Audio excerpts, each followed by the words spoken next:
There's a lot going on, Guy, at the moment with regard to the Mandelson affair and what we now have to call, I guess, the Mountbatten-Windsor affair, Okay. all as a result of things that have come out of the Epstein files from across the Atlantic. Both Peter Mandelson and Andrew Mountbatten-Windsor, gentleman previously known as Prince Andrew, were arrested by police in quite dramatic circumstances. Yeah, very dramatic. For misconduct in a public office, which is something. It's a relatively new offence. I think it only came about from 2003, the early part of the century. But it carries a maximum sentence of life imprisonment. I don't know whether Okay, you so heard significant. that. I had heard that, yeah. Now, obviously, police are involved in investigations into both of these gentlemen, and they've raided their places of residence and taken away the necessary information. So I don't want to get into the weeds of innocence or guilt or otherwise in that But we should regard. say that both maintain their innocence. Both maintain, absolutely. We should say that. Yeah, we should, and we have. So Yep. on the other side of the coin, I'm a bit disturbed at the moment by the way that we appear to be content to judge them before any charges have been laid. I mean, I don't know whether you saw the other day Chris Bryant in the House of Commons. No, but I read the write-up. Yeah. Now, he effectively carried out what I would consider to be, under parliamentary privilege, he carried out what I would consider to be a character assassination of Prince Andrew in terms of his dealings as a trade envoy when he was working Pitch Palace, I think it was called at one point. Oh no, that was his initiative. Yeah.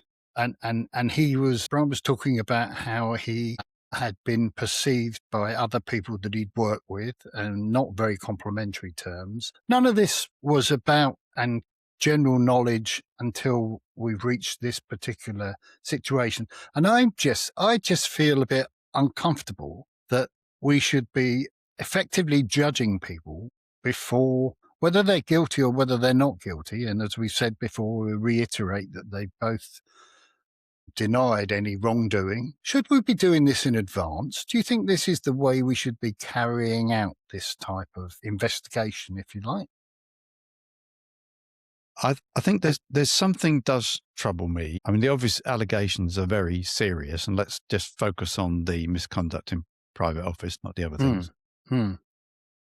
What troubles me is that using parliamentary privilege or any other platform to give a point of view about the individuals could prejudice legal cases. And I didn't see the Chris Bryant hatchet job, but I think reading between the lines, he said something like Andrew Mountbatten-Windsor was arrogant, disrespectful, entitled, something like that. What I don't understand is why he said it. What was the context? What was he trying to achieve by saying it? They had a debate, didn't they? In terms of, I think initially it was on the basis of, well, it was in terms of Andrew, and it was brought about. But I'm not quite sure why they scheduled that debate, for starters. I guess there's been talk, hasn't there, of stripping Andrew of his succession. He's eighth in line to the throne, I think, at the moment, isn't he? Yeah. And it would require, so I understand, an act of Parliament, an agreement from the King, all of the members of the Commonwealth and the King to be able to do it. Now, that in itself, to me, appears to be pretty premature, doesn't it? Didn't Australia go early on that as well? Australia and New Zealand have both said that they'd be in favour. But here we are. The guy's not been charged with anything. He's not been found guilty of anything. And we're talking about stripping him of his line of succession to the throne. What is it exactly? Are we not putting the cart before the horse here? What is it he's been? Why are we talking about? Surely this should come after any proceedings have taken place and not before. So conspiracy theory, could it possibly all be contrived to distance Andrew Mountbatten-Windsor from the King? Well, that's a good point, because the other thing that came about allegedly. The other thing that came about yesterday was that apparently he's been told by senior members of the royal family that he can no longer ride his horse. which he's been doing quite regularly. You may have seen the snaps of him riding his horse. Yeah, I know. Right off. Down in Norfolk, which is what he gets pleasure in, riding his horse, is supposedly not perceived by the senior members of the royal family to be a good look. It's meant to be, I suppose it displays privilege that even though he's being accused of these, these offences, that he's still able to ride his horse around the estate in frankly, Norfolk.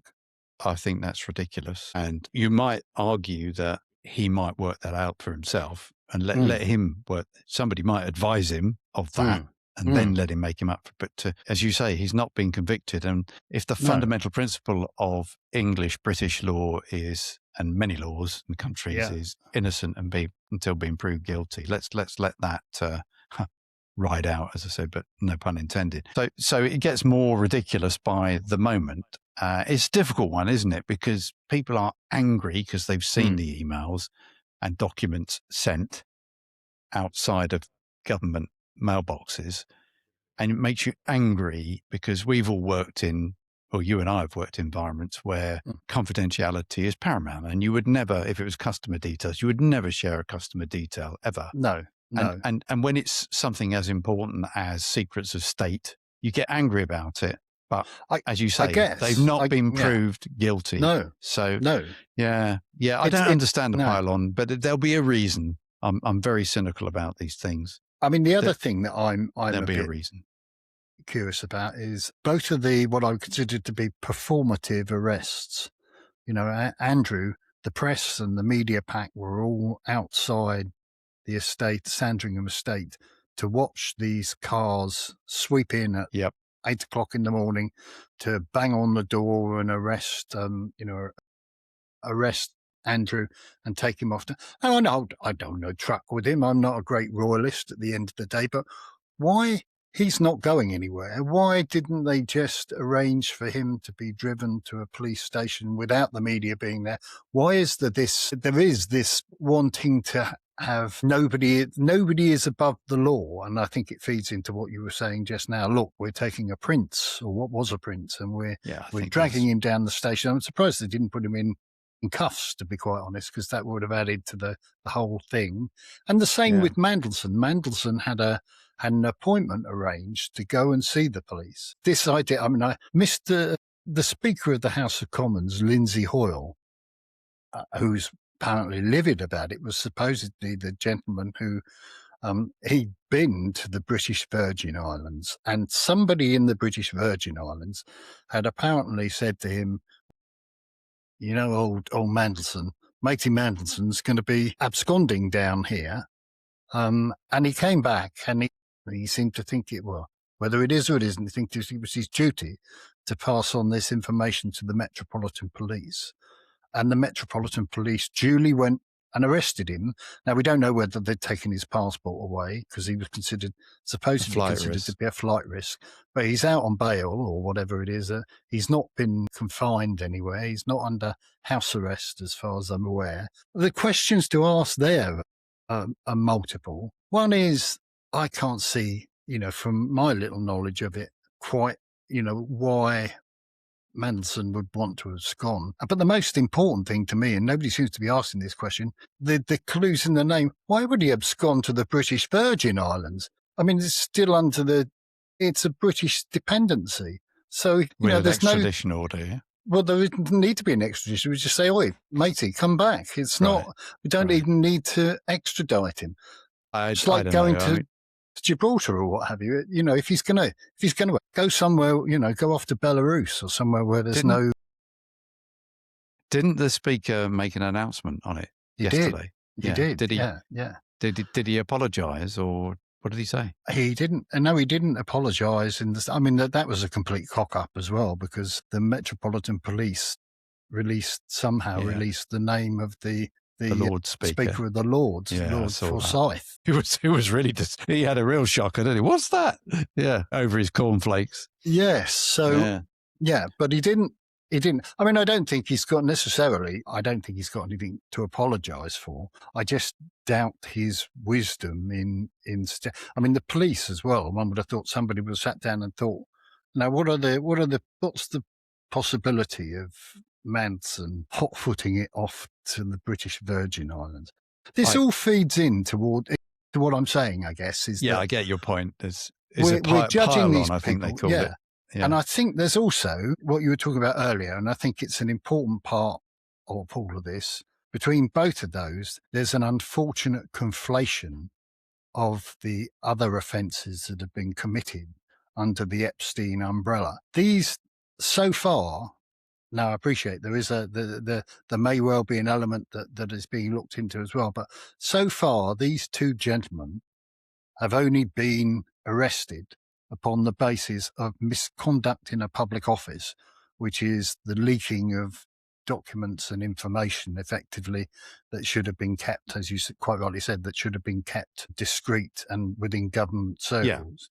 So that shouldn't be an issue, but I think that's what's playing into this as well, that the public are looking at this as one big package, that if you're involved with Epstein, you're involved with the whole thing, which whether you get photographed, with your arm around, allegedly with your arm around a girl, or whether you're photographed in a hotel room in your underpants, allegedly, then you must be involved with the whole thing, which I think is unfair. I think we need to remember that in this country anyway, that justice needs to be seen to be done in due course, but there's due process before we start accusing people and laying blame. Well, with that in mind, I think the conclusion of these investigations cannot come quickly enough, can it? Absolutely.